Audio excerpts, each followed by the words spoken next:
Glory to God the Father and Son Yeshua Messiah. Ezekiel chapter 46. This is what Adonai Elohim says. The east gate of the inner courtyard is to be shut on the 6 working days, but on Shabbat it is to be opened, and on Rosh Chodesh it is to be opened. The prince is to enter by way of the outer vestibule of the gate and stand by the support of the gate. The Kohanim are to prepare his burnt offering and peace offerings. Then he is to prostrate himself in worship at the threshold of the gate, after which he is to leave. But the gate is not to be shut until evening. The people of the land are also to prostrate themselves in worship before Adonai at the entrance to that gate on Shabbat and on Rosh Chodesh. The burnt offering the prince is to offer Adonai on Shabbat is to consist of 6 lambs without defect and a ram without defect. The grain offering is to be a bushel for the ram, while for the lambs it can be as much as he wants to give, with a gallon of olive oil per ephah. On Rosh Chodesh it is to be a young bull, 6 lambs and a ram, all without defect. He is to prepare a grain offering consisting of a bushel for the bull, a bushel for the ram, and for the lambs as his means allow, with a gallon of olive oil per bushel. When the prince enters, he is to go in by way of the vestibule of the gate, and he is to leave the same way. But when the people of the land come before Adonai at the designated times, whoever comes in to worship by way of the north gate is to leave by way of the south gate, and whoever comes in by way of the south gate is to leave by way of the north gate. He is not to go back out through the gate by which he entered, but is to exit straight ahead of him.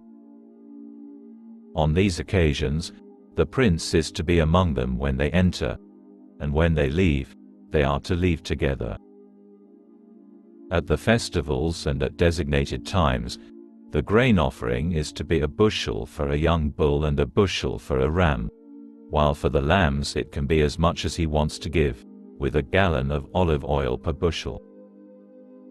When the prince provides a voluntary offering, whether it is a burnt offering or peace offerings that he offers voluntarily to Adonai, someone is to open the east gate for him, and he is to provide his burnt offering and peace offerings as he does on Shabbat.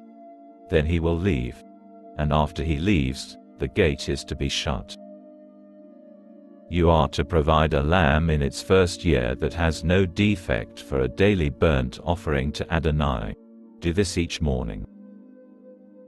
Also each morning, provide with it a grain offering, 1/6 of a bushel, and 1/3 of a gallon of olive oil to moisten the fine flour.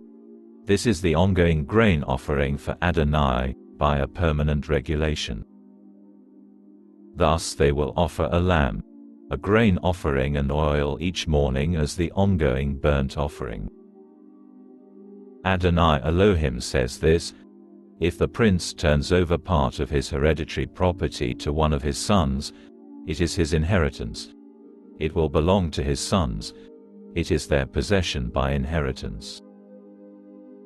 But if he gives part of his hereditary property to one of his slaves, it will be his until the year of freedom, at which time it will revert to the prince, so that the prince's heritage will go to his sons.